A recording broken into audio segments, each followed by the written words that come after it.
Hey everybody, welcome back to Sailing OPB. I'm Joel, and this is probably the second or third video I've ever made on YouTube. So continuous process improvement, trying to get a little better every time. Today I want to talk to you about chartering a sailboat with kids. I'm going to give you a few tips focusing on some safety, dealing with bored kids, nutrition, and a little bonus tip at the end. If you get through this video, I'll talk to you about.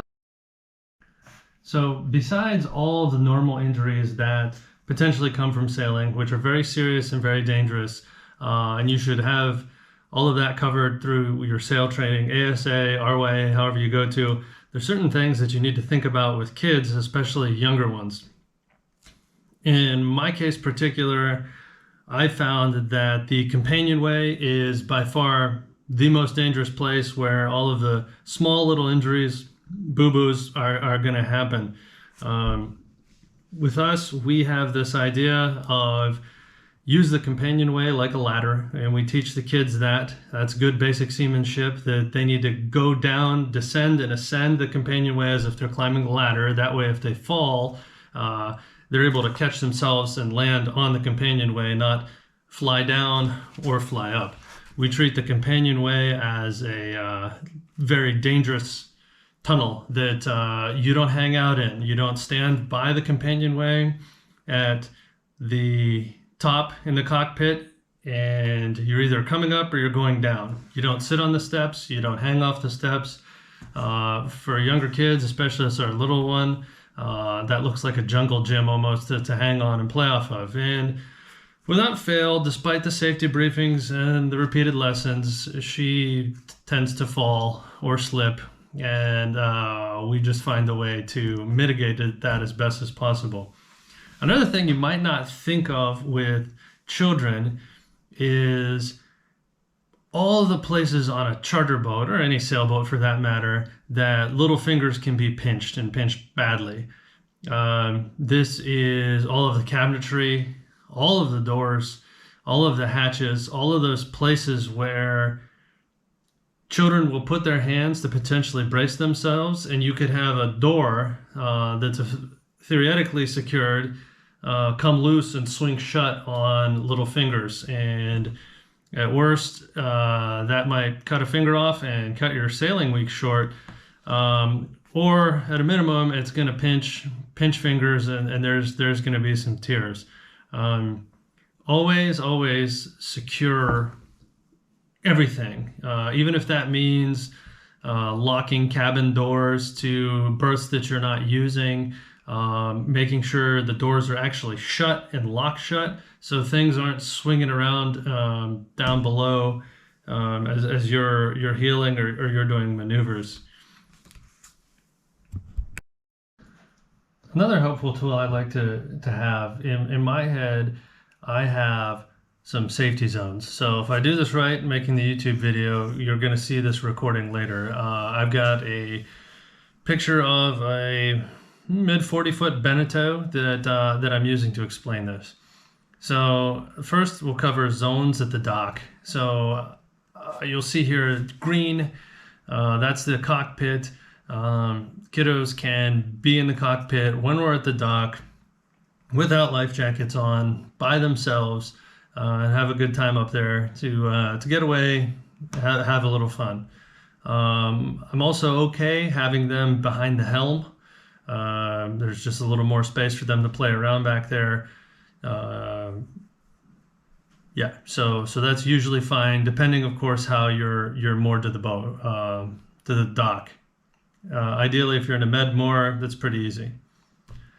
All around the deck, outside of the cockpit and not behind the helm station, I kind of make that a yellow zone, especially for our little one, because she's 5. But we've had her on boats since she's been in diapers as a toddler. So we do not let her go forward without an adult being somewhere else on deck to see her.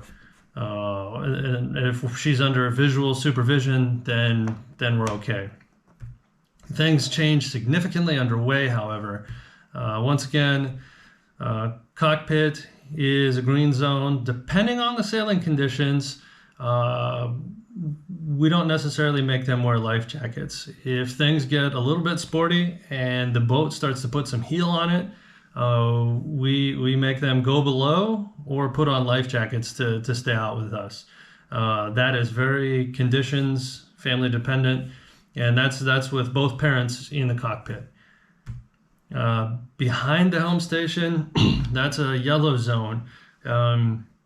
If we're actively sailing the boat, especially under sail, I really don't want the kids back there potentially interfering with trying to navigate and sail, and potential for all sorts of things, them tripping on something, accidentally hitting the throttle, pushing buttons that they maybe don't understand. So that's an area that I don't really like them to go.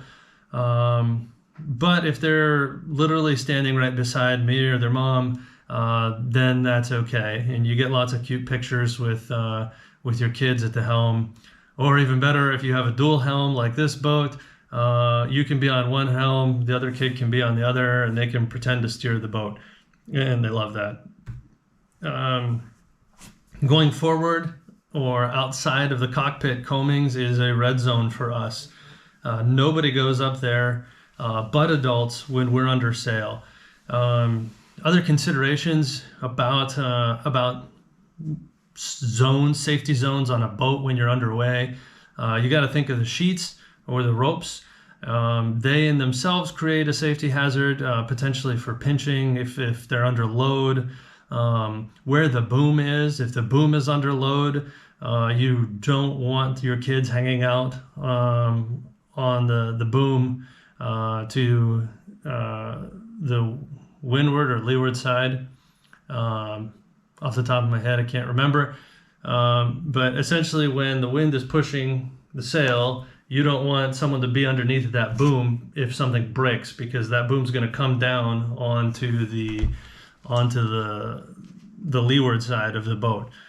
Also with heeling, if the boat's really starting to heel, if things are getting gusty, if you're seeing a squall come, you need the kids in the cockpit seated with life jackets on, or better yet, get them down the companionway and into a little bit of a safer situation for you and everybody on board.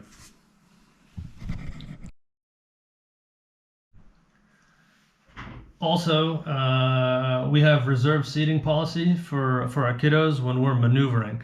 So we like to put them on the starboard side cockpit seating, right beside each other, sitting quietly, kind of like tennis, golf, pick your rules, apply. We really don't want to hear from them when my wife and I are doing any sort of maneuver, especially when docking or mooring or taking the boat out or putting the sails up. If they're being a little too loud or a little too silly, we tell them they need to go below and kind of just get out of sight and out of mind while we're trying to get the boat where it needs to go.